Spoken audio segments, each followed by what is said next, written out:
보실 성경 말씀은 요한계시록 16장 2절과 17절을 보시겠습니다. 첫째 천사가 가서 그 대접을 땅에 소돔에 짐승의 표를 받은 사람들과 그 우상에게 경배하는 자들에게 악하고 독한 종기가 나더라. 17절. 일곱째 천사가 그 대접을 공중의 소돔에 큰 음성이 성전에서 보좌로부터 나서 이르되 되었다 하시니 아멘. 우리는 말세에 되어질 일들에 대한 대환란의 재앙에 대해서 6장부터 이제 16장까지 왔습니다. 본장은 마지막 때 일어날 하나님의 섭리 중에 마지막 대재앙인 마지막 나팔 재앙입니다. 그 마지막 나팔을 천사가 불 때에, 그러니까 7번째 천사가 나팔을 보니까 그 안에 천사가 7이 섰는데 대접이를 이렇게 들고 있습니다. 불을 담은 대접인데 마지막 불의 심판을 들고 있습니다. 그 마지막 대접재앙, 7째 대접재앙이 되겠습니다. 이래서 마지막 나팔, 7번째 나팔재앙의 7 대접재앙은 주님이 오시기 직전에 있을 일이라 성경에는 한시 동안에 단 하루에 금방 있을 일로 그렇게 표현하고 있습니다. 이래서 7가지 대접재앙에 대한 내용을 살펴보려고 합니다. 먼저는 첫째 대접재앙으로서 악한 종기가 나는 그런 재앙이 생겼습니다. 우리 하나님께서는 우리 사람을 다스리실 때에 이제 제일 많이 다스리시는 것은 죄에 대해서 견책을 하실 때 육신의 병을 주는 것입니다. 하나님께서는 우리 사람을 잘되게 하시기 위해서 여러 가지 사업을 통하여서 돈을 버는 걸 너무 물신을 신앙하는 듯이 그렇게 타락을 하게 되면 그 물질을 하나님께서 빼앗으시기 위해서 일이 안 되게 하시고 화를 당하게 하신다든가, 그래가지고 돌이켜서 하나님을 경외하도록 하게 한다든가, 그렇지 않아도 태만하고 게으르고 또 자기 관리가 안 되는 자에게, 또 죄를 짓는 자에게 주로 이제 병을 주십니다. 이래서 그 병을 통해서 자리에 누워서 자기를 돌아보고 하나님께 겸손해지게 하시는 그런 일이죠. 우리가 병을 이제 피해서 다 살 수는 없습니다만은 건강하게 일생을 산다는 것은 참 귀한 일이죠. 악한 자가 오히려 병이 안 들고 건강한 것 같고 그래도 잘 살펴보면 병이라고 하는 것은 이래나 저래나 들어오는 겁니다만은 그것을 잘 관리하는 것은 자기 몸과 마음인 것입니다. 마음에 이제 스트레스를 받고 마음에 작정을 잘못하면 병이 생겨요. 그래서 그 마음 다스림이 참 중요하다는 것은 동서고문을 통해서 우리가 다 배움받고 또 임상적으로 다 그렇게 의사들은 다 말하고 있습니다. 그러나 이 병이 생길 때 우리 성도들은 좀 다른 측면에서 생각을 해야 되는데, 빨리 회개하려고 하는, 그래서 무슨 죄가 있을까, 뭔 잘못이 있을까, 세상에서는 윤리적인, 사회윤리적인 것, 이런 법이나 이런 걸 통해서 반성을 할 수 있는 기회가 있겠죠. 우리는 아예 전체적으로 하나님 앞에 내가 뭘 잘못하고 있는지 영적으로 특별히 하나님 앞에 무엇을 게을러하고 있고 또 범죄적인지 그것을 살펴보는 것이 중요합니다. 그래서 병을 이기는 것이 물론 약이 있고 의사가 있고 하겠지만 한계가 있어요. 그것은 병을 고치려고 해도 안 고치지는 병도 많습니다. 꼭 불치의 병이 아니라도 빨리 나아야 되는데 낫지도 않고 이런 경우도 있고요. 그래서 우리는 병을 만났을 때 하나님 앞에서 누구나 겸손할 줄 알고 회개할 줄 알고 더더머 죄를 이제 밝혀내어서 회개할 수 있는 이런 기회로 삼아야 할 것입니다. 본문 2절에 첫째 천사가 가서 그 대접을 땅에 소돔에 짐승의 표를 받은 사람들과 그 우상에게 경배하는 자들에게 악하고 독한 종기가 나더라 그랬어요. 마지막 때에 이 병의 질고에 대한 재앙은 적그리스도의 영, 그러니까 거짓된 사상을 쫓아가는 자들에게 이렇게 병이 있을 것이다 했는데, 오늘 지구촌에 이제 코비드19로 모두가 다 마스크를 하고 고통을 받고 수많은 사람이 죽었습니다. 지금도 계속되고 있습니다. 이제 어떤 그 예측에 의하면 또 예고에 의하면은 2024년도에 가면 또 엄청난 이제 이 변고를 지구촌 전체가 또 당할 것을 예고하는 사람도 있어요. 어쨌든 이구동성을 다 말세라고 합니다.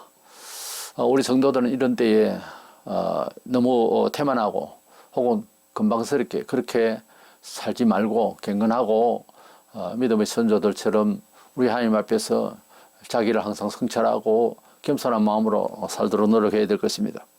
이래서 적그리스도가 마지막 때에 나타나서 온 세상 사람들에게 이제 통제를 하면서 666의 인을 받게 하고 이런 어려움이 올 때에 그를 추종하는 모든 이들이 다 이렇게 병을 앓게 될 것이다 하는 것입니다. 악하고 독한 종기가 난다 이랬는데 뭐 지금 의학적으로는 암이나 이런 특수한 병이 될 줄로 압니다. 이래서 의사가 손을 못 대는 병을 앓게 되는 그런 재앙이 되겠습니다.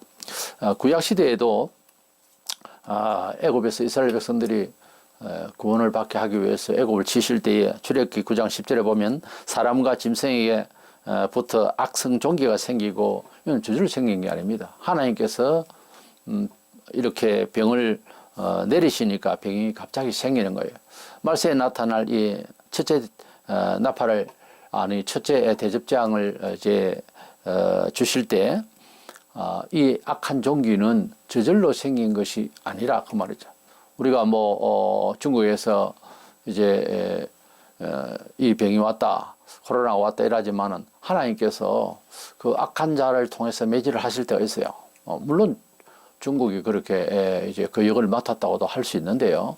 우리 모든 세상의 사람들이 그러면 죄인이냐, 잘못했느냐, 이제 여러 가지 그 측면에서 설명을 하겠습니다만은 우리 성경적으로 볼 때는 국지적인 것도 그렇는데 전 세계적이지 않습니까? 하나님께서 하신 거예요. 그렇다면 하나님 앞에서 말을 잘못하고 있고 그러니 마스크를 끼게 했고 그렇게 해석합니다. 그리고 하나님께 인류 전체가 지금 현재 지구촌이 뭐 하고 있느냐? 죄를 짓고 있어요. 과거와 다르다니까요. 완전 범죄 중에 있어요. 온 세상이. 그 특징은 성경에 나와 있어요. 자애심. 자기밖에 몰라요. 온 세상을 자기 중심으로 살려고 그래요. 예수 안에 들어오면은 지극히 개인적이고 하는 것이 합당하다고 여기다가 그게 깨져요. 함께 사는 사회, 정직한 사회, 공유하는 사회, 남을 위하는 사회까지 나아갑니다. 그게 안 되고 있으면 그대도 정상이 아니에요. 정상적인 새로운 존재가 아니라고. 예수 믿으면은 새로운 존재가 되는데 그 새로운 존재라고 하는 것은 지극히 평범한 일상적인 일반적인 보편적인 그런 삶의 사회 의식 구조인데 그게 깨진다고요. 완전히 팔팔 살아서 모든 사람과 함께 사는 사회를 공유하려고 그러고 희생하려고 그러고 이런 사람이 돼야 되는데 만약에 그것이 몸에서 전혀 마음에서 전혀 일어나지 아니하고 아무런 감각이 없다. 거듭난 사람 아니에요. 거듭난 사람이 아니라도 종교생활을 합니다. 예수의 이름으로 귀신을 쫓아내는 선지자 노릇도 해요. 놀랍죠? 어차피 사람은 무식해요. 무지하고. 그러면 우리가 판단받아야 할 기준이 어디 있어요? 성경이에요. 성경에는 거듭나고 변화받은 사람들이 그런 여실한 흔적이 다 나와요. 거기 보면은 공동체 의식이 딱 생겨요. 예수 믿으면은 동네에서 자기만 생각하고 자기 중심으로 이웃과 싸우기도 하고 자기 욕심만 부렸는데 딱 예수 믿고 거듭나면 동네 전체를 위해서 자기가 바로 해야 될 공의롭고 성실하고 나누고 하는 사람으로 변화버린다니까요. 변해요. 안 변했으면 그대가 안 변한 거예요. 생활이 안 변하면 안 변한 거라니까. 5년 되고 10년이 돼도 안 변했으면 생활이 그대의 영이 지금 변한 게 아니에요. 아니라니까요. 그러면 어떻게 합니까? 변하도록 해야죠. 우리 사람이 할 수 있는 최선을 다해서 힘을 다해서 주의 뜻을 따라가면 어느 날 성령이 임해서 사람이 완전 곤두박질을 하듯이 그냥 다른 데는 그냥 있는데 내 머리 위에서 발끝까지 뜨거운 열기를 이렇게 쏟아붓듯이 사람이 완전히 타버립니다. 그렇게 돼야 이제 세상을 새롭게 보는 거예요. 그래 놓고도 잘 되기 힘든데 왜? 구약이나 신약이나 성령 충만하다가도 안 될 수가 있거든요. 그래도 안 되는데 근본이 안 바뀌었는데 무슨 정상적인 그리스도인이 생활을 하겠냐고요. 안 되는 겁니다. 그거는 잘. 가룟 유다가 제자로서 이렇게 모든 일에 참여했어요. 그러나 그의 속이 안 변하니까 결국은 사고를 저지르는 거예요. 그러나 주님은 어차피 떠나실 분이고 십자가에서 돌아가셔야 하고 또 부활하셨겠지만은, 그러나 가룟 유다는 교회 사회나 그때 그 사도들 사이에서 큰 상처를 줬죠.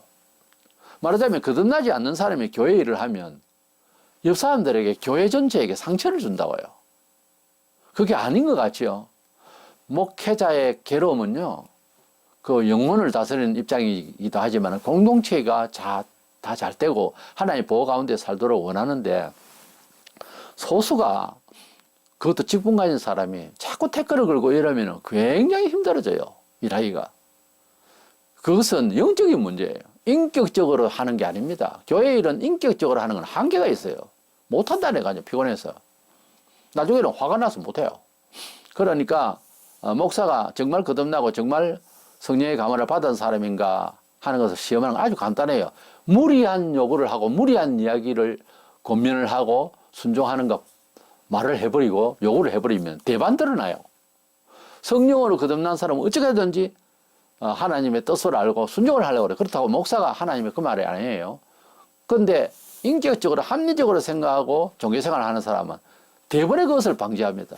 어떻게 하면 빠져나갈까? 이 궁리를 하는 거예요. 머리가 그렇게 돌아간다고. 때문에 우리가 거듭남은 남과의 삶에 있어서 뭐 비교할 그것도 아니고 하나님 앞에서 본인이 잘 되기 위한 방안으로서 기본적으로, 근본적으로 중생 거듭남의 체험이 있어야 되고 성령의 감화가 필요합니다.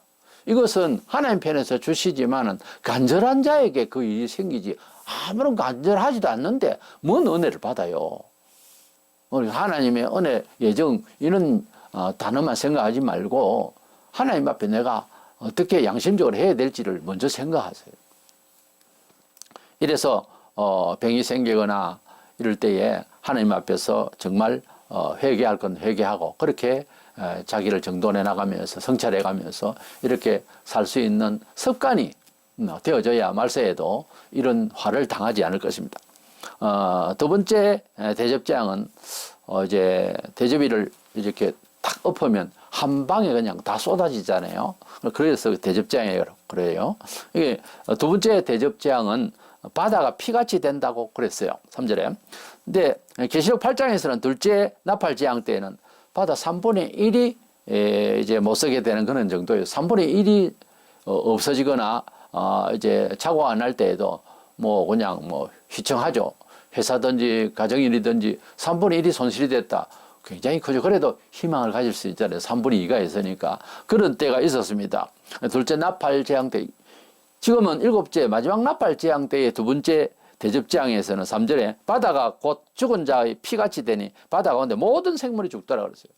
3분의 1이 죽는 거하고 모든 생물이 죽는 거하고는 입장이 다른 게 3분의 1이 죽었을 때는 사람이 살아갈 수는 있죠. 그러나 모든 생물이 죽는다고 하면은 생선을 안 먹고 바다 것을 안 먹고 물론 이제 육지의 것을 먹을 수는 있겠지만 뒤에 또 나와 있습니다만 못 사는 거예요. 이거는. 전 세계적으로 하루에 소비하는 바다에서 나오는 것이 엄청난 건데 그걸 이제 뭐 없다, 이제 쓸 수가 없다 할 때는 이제는 뭐 마무리하는 거죠. 희망이 없는 거죠. 이래서 마지막 이 나팔 재앙에서 7가지의 대접재앙은요, 그리 뭐 많은 세월을 살 수 있는 그런 시기는 아니에요. 주님이 곧 오시기 직전에 16장에서 18장까지는 19장에 예수님 재림하니까 그렇게 이제 자세하게 설명은 되어 있어도 그냥 바로 엎어지는 겁니다. 그래서 살 수가 없어요. 셋째 대접재앙에는 강물이 피가 되는 내용입니다. 위에는 바다였고요. 이제는 강물이 피가 됩니다. 이래서 이 강물이 피가 되는 것은 우리가 식수 문제가 있잖아요. 우리가 물이 없으면 사람이 75%가 물인데 물을 마실 수가 없습니다. 이건 정수기로 처리할 수 있는 부분이 아니에요. 아닙니다. 그래서 이제 살 수가 없는 거죠. 물을 못 마시면 안 되는 거죠, 아예. 본문 본장 4절에 셋째 천사 그 대접을 강과 물 근원에 쏟으며 피가 되더라 그랬어요. 구약 시대 때 애굽에도 나일강이 피가 되도록 출애굽기 7장 20절에 그런 저주를 내리신 적이 있습니다. 갑자기 뭐 샘물이 피가 나온다.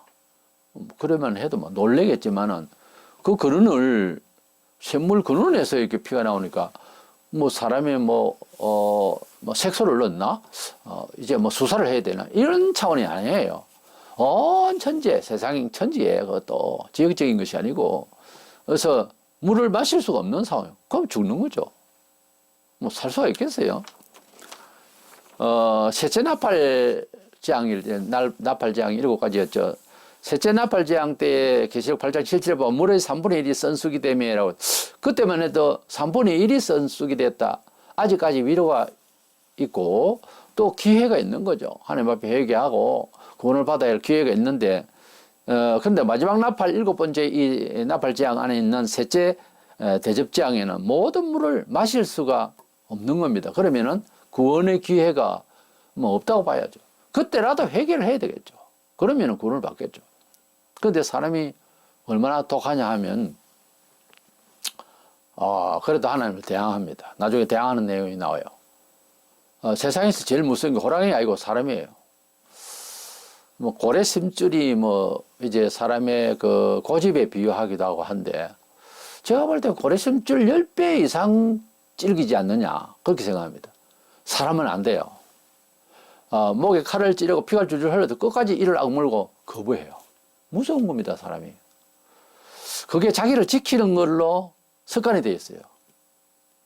사실은 다 귀신이 하는 짓이에요. 사람이 몸에 덕지덕지 귀신이 붙어서 제일 하나님께서 싫어하시는 게 고집이에요.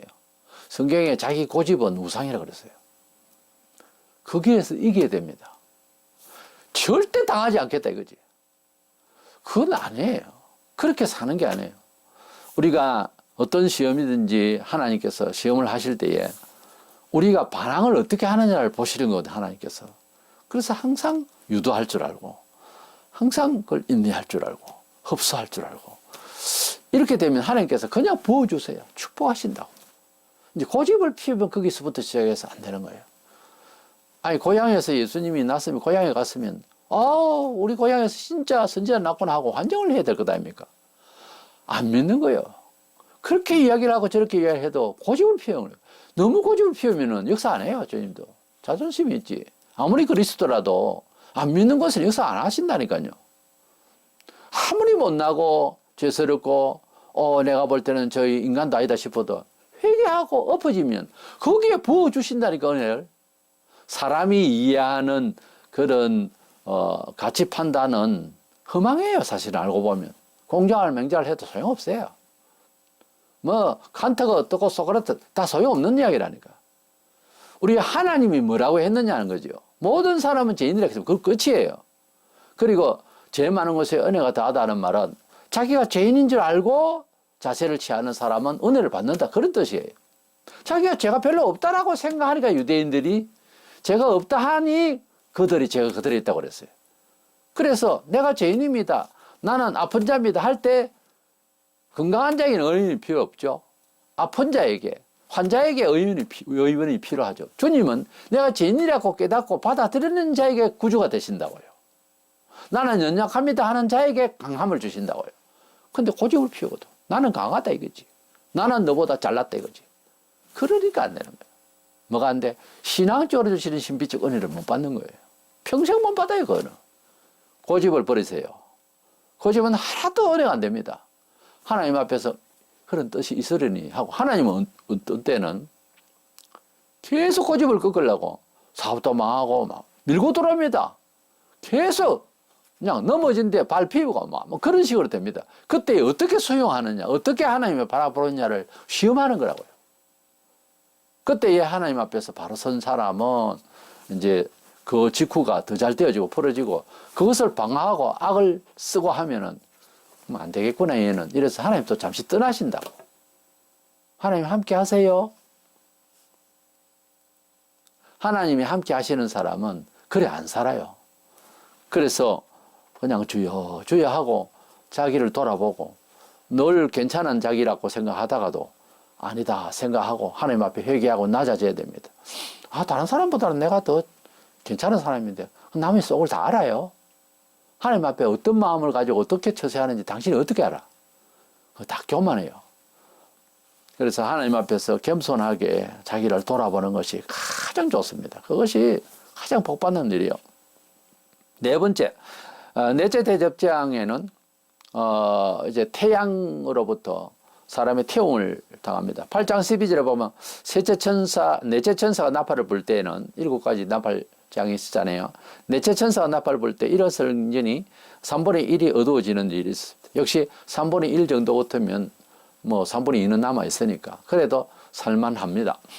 뭐 열심히 또 인내하고 살만하겠습니다. 그러나 이런 일이 생길 때 회개해야 되죠. 교인들도 회개하고 세상 사람도 회개하고 주님께 돌아와야 되죠. 이래서 그렇게 살 수가 있었는데 이제는 이 태양이 너무나 강렬하게 이래서 태움을 당합니다. 지금도 오존층이 찢어져서 곳곳에서 산불이 그냥 나고 다 태움을 당하고 이런 일이 지금 지구촌에 계속 일어나고 있습니다, 현재. 그런데 말세가 되면 사람들이 어디입니까? 도시화되어 있는 이런 데 불이 바로 임하는 거죠. 이래서 사람의 태움을 당하는 이런 일이 발생합니다. 이걸 어떻게 막을 거예요? 우산으로 막을 거예요? 뭘로 막을 거예요? 하나님은 이것은 우연이 아닙니다. 하나님은 마지막 때에 이 세상을 다 온통 불로 다 처리한다고 그랬어요. 지금 그 장면이에요. 7가지의 대접장은 그렇게 되는 겁니다. 사람이 거기에서 지식인이 나타나서 어쩌고 저쩌고 강력한 군사가 나타나서 어쩌고 저쩌고 감당할 수 있겠습니까? 잘난 사람 다 어디 갔는지 몰라. 아무 힘도 못 씁니다. 여호와의 손이 임할 때에 아무도 힘을 못 써요. 베드로서 3장 7절에 베드로는 이제 하늘과 땅은 고통이란 말씀으로 불사르기 위하여 보호하신 바 되어 멸망의 날까지 보존하여 두신 것이라. 말세의 마지막 세상 종말까지 2000년 전에 한 말이죠. 이 지구촌이 남아있는 것은 불로서 심판할 때까지 지금 있다 그랬어요. 이 세상은 전부 다 불사른다 그랬어요. 그래도 우리 기독교인이 아직까지 요 순간까지도 지금 있어요. 존재한다고요. 불이 임하는데 우리가 어떻게 사노? 임한다니까요. 소돔 고모라가 타질 때에도 어떤 식으로든지 롯은 살았잖아요. 하나님께서 소돔 고모라를 태운다 이라지만 소돔 고모라를 태워도 구원의 길로 가면 산다고요. 그러니까 성도들은 시편 121편 6절에 낮의 해가 너를 상하게 하지 아니하며 밤의 달도 너를 해치지 아니하리로다 그랬습니다. 우리가 자연의 피해는 참 어떤 데는 답이 없어요. 착하고 괜찮은 사람이 언덕에서 돌이 굴러내려서 집을 쳐서 뭐 죽는다든가 실제 그런 사람이 있습니다. 우리 친지 중에 어떻게 답이 없어요. 그렇게 효자인데도 죽었어요. 또 땅이 갈라져서 가던 차들이 거기에 엄청나게 빠져서 몰사하고 뭐 그런 저런 일이 많죠. 지진을 통해서 얼마나 많은 사람들이 죽고 그렇게 합니다. 우리가 하나님께서 역사하시면은 어떻게 뭐 막을 길이 없는 자연재해는. 그런데 태양은 좀 다른 문제예요. 지진은 지진대로 피신을 하거나 집을 지을 때도 좀 뭐 완벽하게 짓는답시고 나름 하겠지만 그것 다 소용없어요. 하나님께 흔들어 버리면은 아무리 공법을 다 해도 건축이 뭐 무슨 힘이 있어요. 땅이 흔들리고 갈라지는데. 그런데 태양 문제는 또 다르잖아요. 그럼 어떻게 막을 건데요? 막을 길이 있냐고. 그래서 태양의 태움을 당하는 이런 일이 생길 때가 오는데 성도들은 지켜주시마 약속하신 이런 말씀이 있으니 믿자고요. 그래도 그렇지 어떻게 사느냐. 그런 말을 하지 말라고요. 왜 내가 이걸 강조 안 하면은 자꾸 그런 생각을 하니까 우리가 휴거한다고. 어디에서 휴거가? 그런 생각은 불신앙이에요. 두려워서 하는 소리예요. 성경에 뭐 엄격히 말하면 두려워하는 자는 천국도 못 간다고 되어 있어요. 하나님 앞에서 어떤 되어지는 일, 아버지께서 하시는 일이라고 든든하게 있어야지. 가령 큰 지주가 또 엄청난 재력을 가지고 있는 이 사람이 자식과 함께 들판에 가서 무엇을 태우고 어떤 정리를 하게 됩니다. 또는 이제 종들이 여러 뭐 수백이 있는데 그 뭐 잘못된 종들 불러놓고 뭐 이제 큰 책임을 하거나 집을 불태우거나 한번 이제 분노를 좀 내야 되는 상황이 벌어졌습니다. 그때 자식은 아버지 사정을 잘 합니다. 그래서 탁하니 절친한 친구 집안도 불타고 이럴 때 등짐지게 이렇게 바라만 보고 있어야지. 아버지 왜 이럽니까? 어이 큰일 났는데 야 내일 불탄다 너 도망가라 이럴 처지는 아니잖아요. 그렇잖아요. 일을 아는 사람으로서는 두려움이 아니에요. 아버지 왜 이래요? 왜 불을 지르죠? 어떻게 그 말을 할 수 있겠어요? 아버지께서 얼마나 인자하시고 소문난 분인데. 근데 그렇게 할 때에는 이유가 있단 말이에요. 하나님께서 마지막 재앙을 내리실 때에 태양으로 사람을 죽인다 할 때 그러지 마세요. 사랑의 하나님. 이런 차원의 세월은 지나갔다 이 말입니다. 지금 심판이에요. 심판. 이럴 때에 이것을 바라보는 성도로서는 하나님 자녀로서는 긴장을 할 일이 아니고 아버지의 일이란 말이에요. 긴장은 미리 해놔야지. 경건하게. 그냥 바라보고만 있어야 되는 거예요. 다섯 번째 대접재앙을 내릴 때는 어둠의 저주를 내리십니다. 10절 11절에 애굽에서도 그런 어둠의 저주가 있었습니다. 출애굽기 10장 12절에 예수님께서 돌아가실 때에도 정오에서 오후 3시까지 지구철이 갑자기 캄캄했습니다. 이래서 문은 쪽으로 다 밝혀보면 나올 겁니다. 이렇게 캄캄한 것은 저주예요. 심판이에요. 우리가 태양빛을 통해서 이렇게 살고 있는데 갑자기 이렇게 확 어두워지면 사람이 햇빛이 있다가 갑자기 어두워지더 이제 좀 마음이 좀 어두워지고 섬뜩하잖아요. 그런데 그게 계속돼 보세요. 어떻게 할 건데요? 전기가 있습니까? 또 과학자들이 나타나서 공중에 불을 올릴 겁니까? 고집을 그만 펴야 됩니다. 그래 사는 게 아니에요. 그것이 아니고 하나님께서 저주하실 때는 하나님께서 벌하시거나 손을 대는 일에는 사람이 할 수 있는 일은 무릎을 꿇는 일이지 뭘 허겁지겁 그걸 어떻게 방지를 안 됩니다. 방어를 할 수 있는 일이 아니라니까요.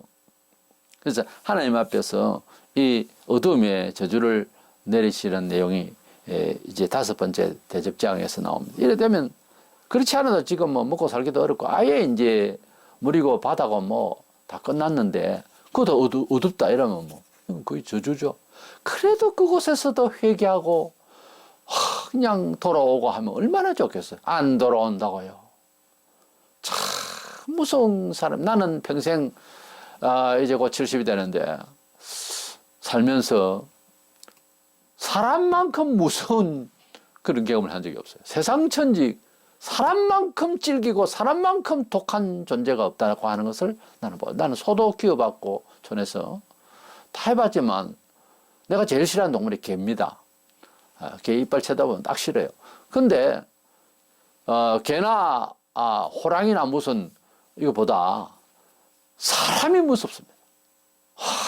얼마나 사람이 독한지요. 이거 눈물로 해결이 안 되는 거예요. 무서운 거예요. 이제 하나님의 그 불의 심판이라는 건 나는 이해를 합니다. 오죽했으면 불도 태울까? 오죽했으면. 이래서 이런 어두움의 저주를 받을 때에 온 세계가 회개하면 얼마나 좋겠습니까? 여섯째 대접재앙에는 마지막 이제 대전쟁이 일어나는데 11, 16절에 나오는데 척그리스의 나라가 이 사탄의 왕국이 이래도 안 되고 저래도 안 되고 이런 판국에서 일 자체를 과학적으로 설명이 안 되고 알고 보니까 하나님께서 하시는 일이다 그래서 하나님의 나라와 싸우겠다는 거죠. 이 엉뚱한 발상. 예. 이래서 보면 14절에 보면 전능하신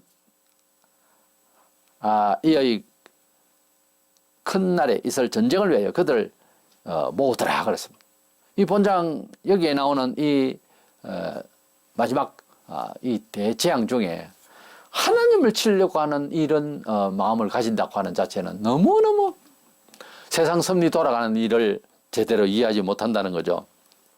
그 전쟁을 우리는 아마겟돈 전쟁이라고도 하고요. 3차 대전이라고도 하고요. 그런 저런 말을 하는데 마지막 때가 되면은 세계적인 대전쟁도 있지만은 사탄의 군대 악마죠. 적그리스도는 사실 정치 체제가 아니고 악마예요. 북한도 정치 사상이 아닙니다. 그는 종교로 봅니다. 악마의 종교로 봅니다. 이미 그것이 발표가 됐어요.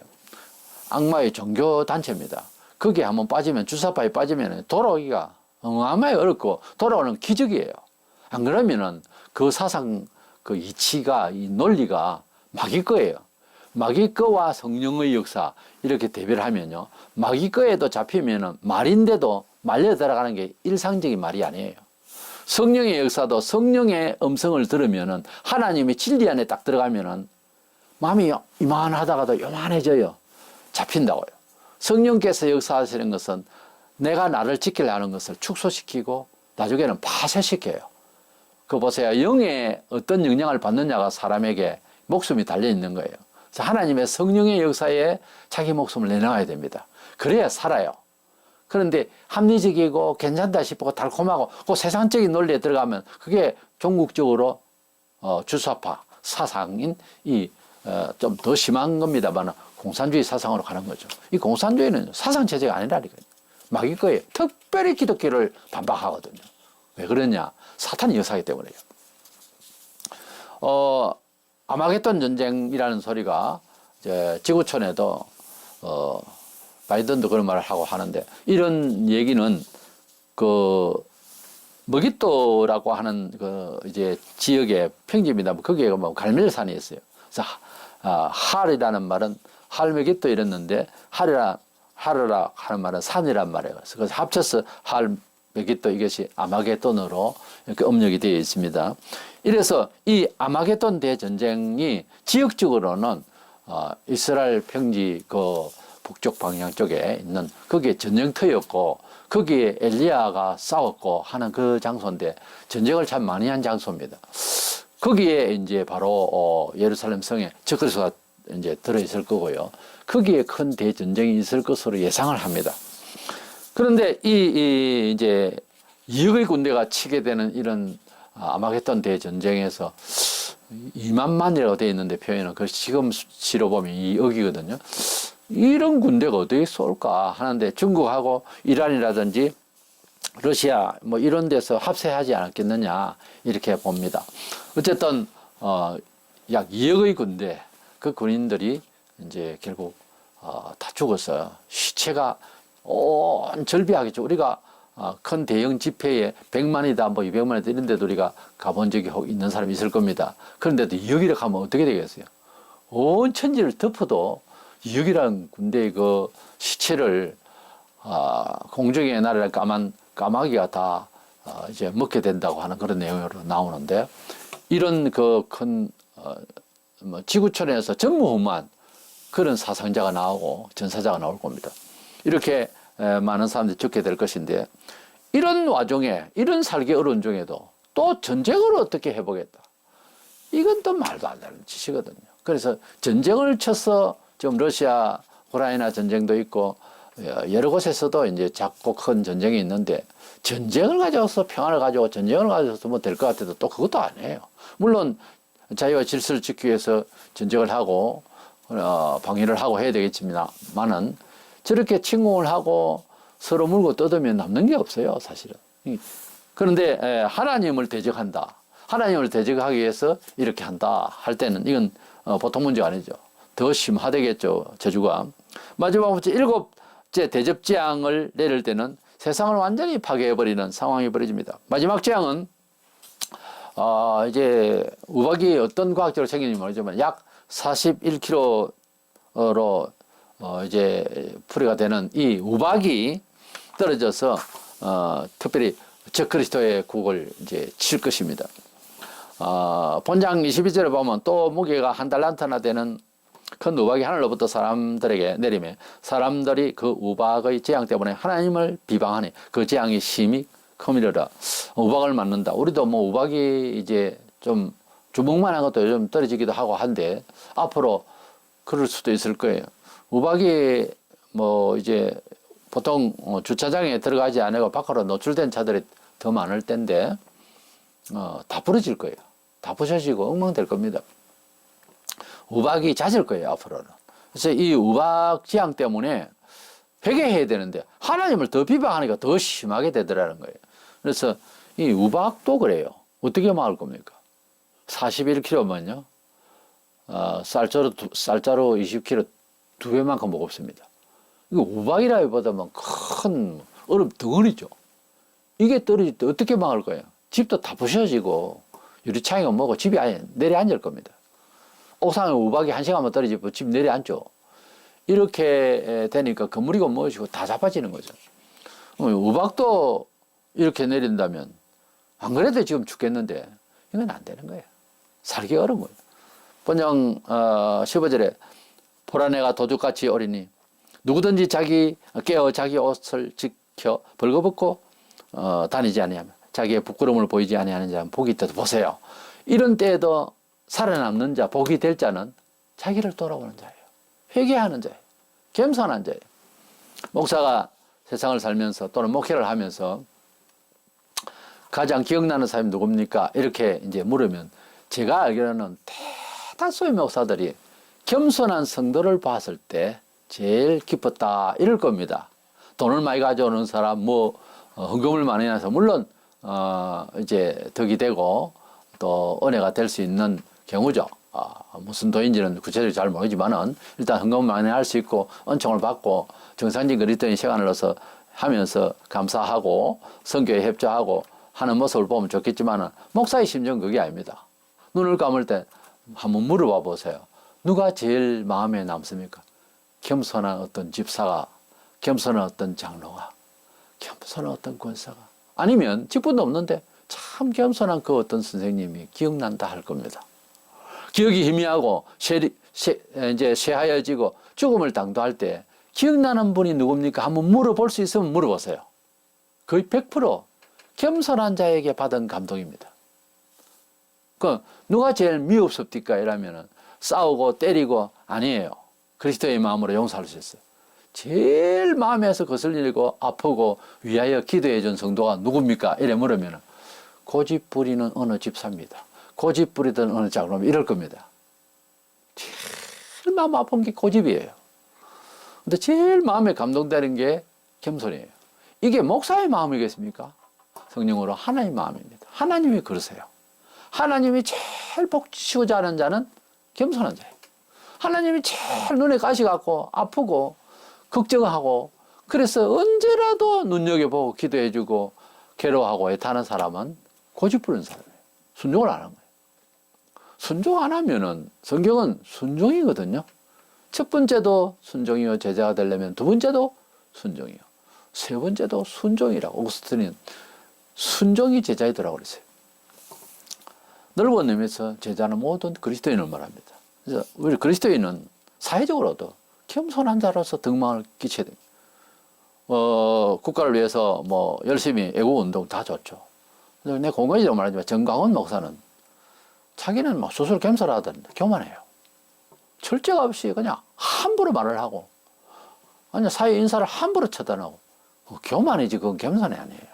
그리고 혹시 반박이 있더라도 그리스도 안에서 사람이 그렇게 말하면 이제 좀 자기도 부족한 게 있을 것 아닙니까? 욕 좀 하지 마라 하면 안 하면 될 일을 왜 당신 마음대로 욕을 하고 그래가지고 밑배이냐고 내 말은. 또 그건 또 성경적으로 안 됩니다 하면 한번 재고를 한번 해보겠다든지 이러면 될 일을 그러면 다 합세될 일을 왜 고집을 피우고 혼자 잘났냐고요.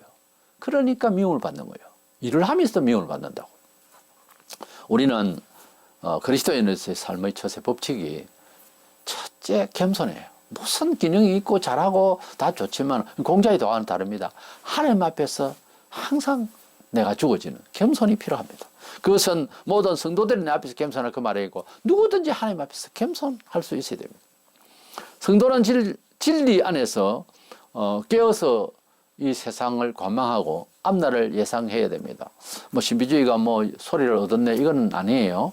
그리고 책을 통해서 여러 가지 종합적으로 이제 예측을 하는 그것도 어느 정도지 나중에 그렇게 안 될 경우가 허다하기 때문에 그것은 또 아니에요. 우리가 진리 안에서 하나님의 말씀 안에서 오늘을 하나님의 말씀 뜻 가운데 잘 살면 미래는 하나님께서 다 정해 주신 대로 이것이니까 그리스도 안에서 우리를 보호하고 지켜준다고 되어 있어요. 그 구체성은 없어요.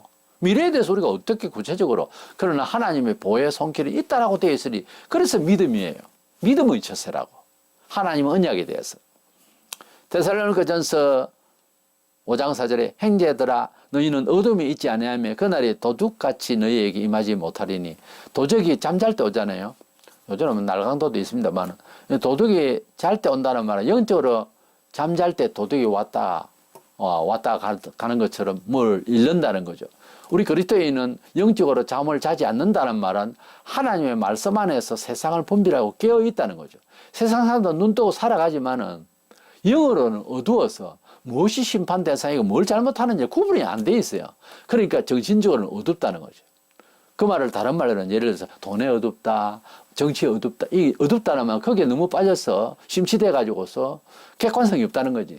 예, 어떤 때는 우리가 20세기 들어와서 흔히 하는 말로 자아상실적인 거예요. 일에 매이고 기술에 매이고 학습에 매이다가 보니까 자기를 잃어버린다 하는 거죠. 너무 매여서 자기 존재감마저도 상실되는 거예요. 이게 이제 문제거든. 이게 영어로 어두워서 그래요. 영어로 밝은 사람은 뭐 어떻게 먹고 뭐 얼마나 위치를 하든 간에 하나님 말씀 안에서 깨어 있는 거예요. 이것은 정이고 이거는 부정이다. 이걸 알고 이거는 거룩한 고 이거는 속되다 하는 것을 알고 이제 선택을 하고 나아갈 때는 영안이 밝아져서 향후 어떻게 되어질래에 대한 하나님의 손길을 따라가기 때문에 실패가 안 돼요. 물론 뭐 사고도 날 수 있고 착오도 있을 수 있지만 잘 그것을 헤쳐나갈 수 있다고. 그러니까 주님께서 마지막 때에 역사하시는 이런 재앙이나 이런 시간 세월을 우리가 스스로 개척하고 우리가 무슨 스스로 방지를 할 것이 아니고 하나님의 섭리대로 갈 것이니 말씀대로 지금부터라도 훈련해서 이 말세를 갖다 준비를 해 나가는 마음으로 살아가자는 거예요. 그러면은 이것이 이제 어둡지 아니하고 밝혀져서 우리 주님께서 이제 심판하러 오시는 19장에 지금 그날까지 하나님 말씀대로 있으면은 이거는 마치 도둑이 못 들어오도록 불을 켜놓고 자지 않고 있는 거, 육신은 자야 되지만 비유컨대 자지 않고 있는 정신이 깨어있는 사람과 같다라고 하는 말씀입니다.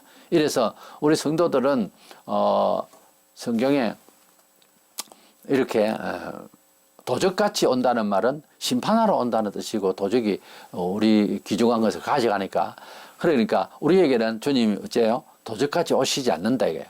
왜? 빛 가운데 있으니까 빛은 하나님이 빛이요 예수님 빛이요 성경이 빛이요 성령이 빛입니다. 그래서 이 빛은 결국 하나님의 진리대로 세상을 관망하고 이해하고 취하고 살아가는 사람들의 영적 빛을 주는 내용인 것입니다. 그래서 주의 진리는 내 길의 등불이요 그랬잖아요. 주의 율법은 주의 말씀은 내 길의 빛이다 그랬어요. 이래서 우리는 하나님 말씀 안에서 자주 읽고 늘 생활의 습관이 되는 가운데서 우리가 빛 가운데 있으면 주님께서는 도적같이 우리에게 오실 것은 아니라는 거죠. 때가 되면 이런 일 저런 일이 벌어진다 이런 걸 잘 알게 되고 또 배우게 되고 들을 기회가 있고 이래서 주님 맞이할 준비를 충분히 해나갈 수가 있다는 거죠. 근데 불신자들은 천지 모르는 거지. 이렇게 때리고 이렇게 못 살게 해도 모르는 거에 왜 이랬는지. 아이 천지가 이게 개벽하네. 아이 이게 왜 이랬느냐. 뭐 이런 소리만 하지. 하나님 우리가 죄인입니다. 이 소리를 안 하는 거거든요. 코로나19 걸려가지고 전 세계에 이랬는데 주여 우리가 잘못했습니다. 우리 지구촌이 잘못했습니다. 여의도 광장에 나와가지고 우리를 용서하소서. 하나님 있어요? 불신자들 그렇게 하냐고. 신자들도 오히려 뭐 그렇게 생각하지 않는 경우도 발생해요. 근데 이렇게 하면 안 돼요. 우리 하나님 앞에서 겸손해야 되겠죠. 고린도서 15장 51절 보라. 내가 너희에게 비밀을 말하노니 우리가 다 잠잘 것이 아니요 마지막 날에 순식간에 혼련이 다 변화되리니. 그래서 우리는 주님이 오시면 19장에 예수님이 재림하실 때는 우리가 혼련이 변한다 그랬어요. 계시록 11장 15절에 일곱째 천사가 나팔을 불매 하늘에 큰 음성이 나서 이르되 세상 나라가 우리 주와 그 그리스도의 나라가 되어 그가 세세토록 왕노릇 하시리로다 하니. 주님께서 오셔서 이 세상에 왕노릇 하시는 새 세상을 만드시는, 그래서 천년왕국을 이루다가 다시 천국을 우리가 가겠습니다만은 재림하신 그때 언젠가게 일곱째 천사가 나팔을 불며 일곱째 천사가 마지막 나팔 재앙 때에 주님이 곧 오시기 직전이라 이거죠. 그래서 18장에 가면은 성도들들어 그 저주에서 나오라 하는 말이네요. 거기에서 이제 휴거란 말이 나와야 되는 거예요.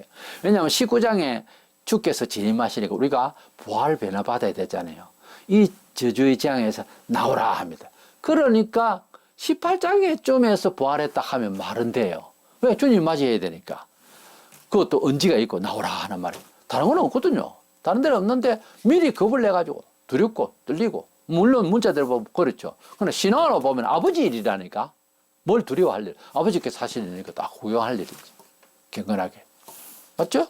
이래서 우리는 이 7대접장 마지막 나팔장에 그 가운데에 어떤 것들이 저주를 받고 구체적으로 파괴가 되는지 17장, 18장이 이제 나오게 됩니다. 이 본장에서 거의 말씀을 압축해서 다 한 거예요. 이래서 이 일이 이제 터지면 주님이 곧 오신다. 가령 이제 이런 대접장이 이제 생길 때, 가물이 피가 되고 막, 이렇게 되면 성도들은 무슨 생각? 주님 바로 온다는 거죠. 곧 온다. 우리가 곧 부활하게 된대. 그때도 돈 벌러 나가려합니까? 아니거든요. 그때는 이미 주님이 곧 오신다 이 말이에요. 사람이 얼마나 둔한지, 얼마나 둔한지. 원래 6.25도 그랬고 멍청하니까 당하는 거예요. 각성하시기 바랍니다. 깨어 있으시기 바랍니다. 우리의 삶에 있어서 언제나 팔팔 살아서 우리 뇌가 우리의 모든 안에 뇌파가 활성화되고, 그래서 모든 세포가 일어나서 주님을 환영하고 주님을 위하고, 그래서 행복을 세상에 나눌 수 있는, 나로 하여금 내가 죽어서 내가 정말 저와 같이 내가 헌신되어서 모든 사람을 밝혀줄 수 있는, 내 몸이 이제 파쇄가 되더라도 밝혀줄 수 있는, 사랑의 덕을 끼칠 수 있는 이런 사람이 되도록 각자가 다 노력해야 됩니다. 이런 가운데서 우리 주님을 만날 수 있기를 원합니다.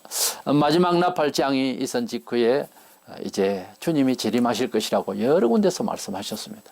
이래서 우리가 마지막 나팔장 7가지 대접장을 이제 마치면서 우리는 곧바로 부활을 해서 우리 주님을 공중에서 이제 영접할 수 모셔서 내려오게 될 것이며, 주님이 말씀하시니까 이제 폭풍도 잔잔하고 바다도 잔잔하셨듯이 주님 말씀으로 쫙 해버리면 세상이 새롭게 돼버립니다. 그건 뭐 비교할 자가 없죠. 어떻게 비교를 해요? 창조주인데. 새하늘과 새 땅을 정말 이렇게 새롭게 만들어서 주님이 왕이 되시고, 우리가 뭐 만왕의 왕이라고 말만 했지 진짜 이제 왕으로서 주 하나님이시요 나의 왕이시요 이렇게 이제 다 고백할 수 있는 좋은 날이 올 줄로 알고, 잘 인내하고 경건하고 겸손해서 이 마지막 때를 승리해 나갈 수 있는 은총 받기를 주의 이름으로 축원합니다.